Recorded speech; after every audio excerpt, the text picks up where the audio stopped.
Elon Musk dropped a surprise during his court appearance to defend Tesla's purchase of solar panel business SolarCity. He despises being the CEO of Tesla.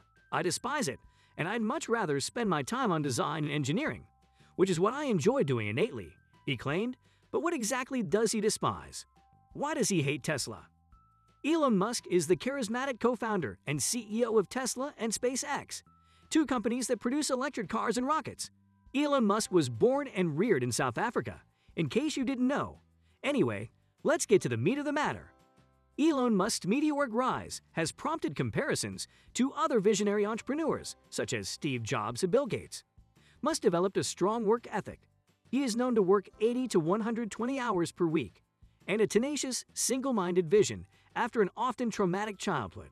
This engineer has stated that he only devotes 60% of his time to engineering at Tesla. But more importantly, what is the answer to the fundamental question? I'm not sure why he's still driving. During the trial, he stated that he believes the electric car company would perish if he were to leave. But I have to, he insists, or Tesla will perish. I believe he is paying a high price for this. He added of his personal and professional misery. Tesla is accountable for perhaps 2/3 of all personal and professional pain combined. What is your source of inspiration? Every hardworking person, at the very least, has one, and Elon Musk has always known that making Tesla a success would be a struggle, giving it a 10% chance of succeeding. What sparked his interest? After driving a little yellow electric prototype, known as the Zero, he was encouraged to attempt. He pushed AC Propulsion, the firm behind the Zero, to market it, and when they didn't, Tesla was motivated to create the Tesla Roadster. However, there was a snag. The issue with being the CEO of an electric car firm was that Musk already had a massive task on his hands. He'd only recently founded SpaceX, a rocket firm that aimed to do something no one had done before: create reusable rockets. His day job was supposed to be doing that, but once again, he believed he could devote some time to Tesla. Perhaps 20 to 30 hours a week to product engineering. Was it really worth it?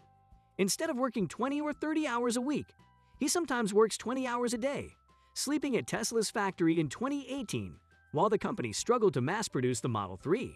But of course, he didn't start out as CEO, and things rarely work out that way.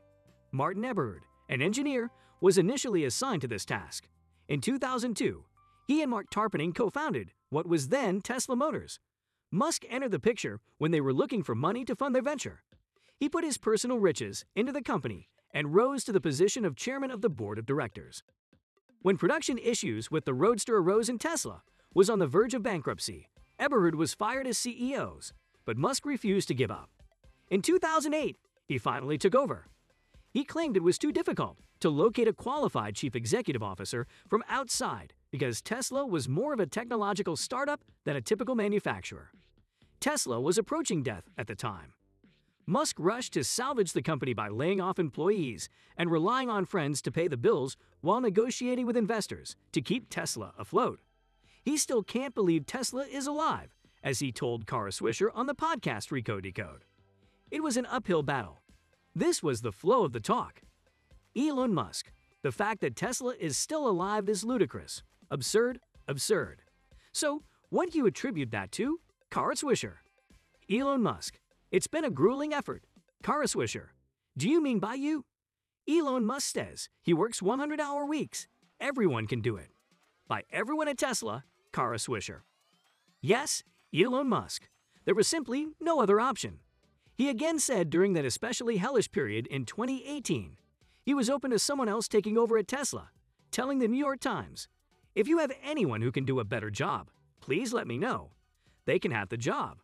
He reportedly did try to offer the top job to Volkswagen CEO Herbert Diess, according to a report by Business Insider Germany. This was before Diess left BMW to join Volkswagen in 2015. But that was in vain, and there's no word on why that didn't work out. Musk has pursued unorthodox strategies for growth as CEOs. It's laid out in Tesla's master plan. The strategy involves releasing high-end models before more affordable ones, whereas traditional automakers typically do the opposite. Now, after developing the Roadster, Tesla unveiled the Model S and Model X, which then paved the way for the more affordable Model 3 and Model Y. Fun fact: Musk wanted to name the Model 3 the Model E so that it really spells out sexy, but Ford had a trademark on the Model E, and shut that down. Musk has sometimes taken a cheeky approach to his role, as he changed his job title to Techno-King of Tesla. Whatever that means, I don't really know. It could be a play on the word technology or techno, and he gave his chief financial officer the title Master of Coin. This is all part of the game plan. He confessed that his style of humor brings the company free publicity because the media like this type of thing. What are your thoughts on the matter? Was he correct? His antics, however, have put him into trouble. When he tweeted that he was considering taking Tesla private at $420 a share, it didn't go over well with the Securities and Exchange Commission. Even after the split, the stock has surged well beyond $420. Tesla delivered 241,000 cars in the third quarter of 2021, putting it on target to deliver 1 million cars each year. Success, though, has come at the cost of a timeline Musk had hoped to avoid. He's seeking to scale back his responsibilities now. He said he will no longer default on Tesla's quarterly earnings calls and would likely avoid them in the future.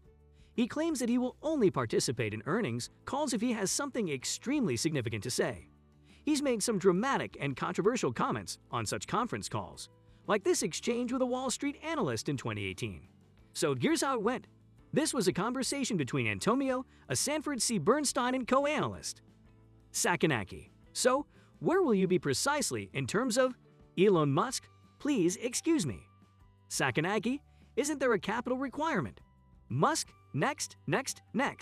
There are a lot of queries that are boring and stupid. Does Elon Musk love what he is doing?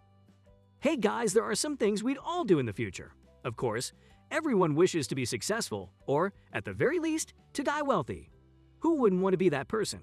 And I believe it all boils down to zeal. Elon Musk is rumored to be extremely ambitious, working the majority of the week and sleeping the remainder. I'm not sure when he has time for his family, but he claims that he spends almost a week with them, and that he always takes his boys with him when he goes to town. When it didn't work out, he devised the Mars Oasis mission, which planned to transport a miniature greenhouse to Mars. The goal was to reawaken interest in space exploration and encourage the US government to increase NASA's funding. Isn't that clever? Something else came to mind for him. He realized the issue wasn't a lack of will, but rather a lack of way, because space technology was significantly more expensive than it needed to be while attempting to get something off the ground. But here's the thing. The major goal was to place a person on Mars, not to make money.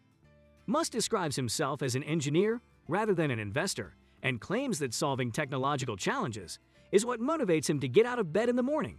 It is this, not money in the bank, that he uses to measure his development. Every obstacle his company overcomes, he understands, benefits everyone else trying to tackle the same problem, and it does so indefinitely.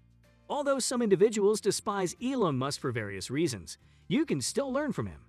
What are your thoughts on Elon Musk and the narrative in general? Please share your thoughts in the comments area. That's all I've got for today. Thank you for sticking with me all the way to the end. If you haven't already, please subscribe to our channel and set on post notifications to keep up with our latest videos. Keep an eye out for our next video, and we'll see you then.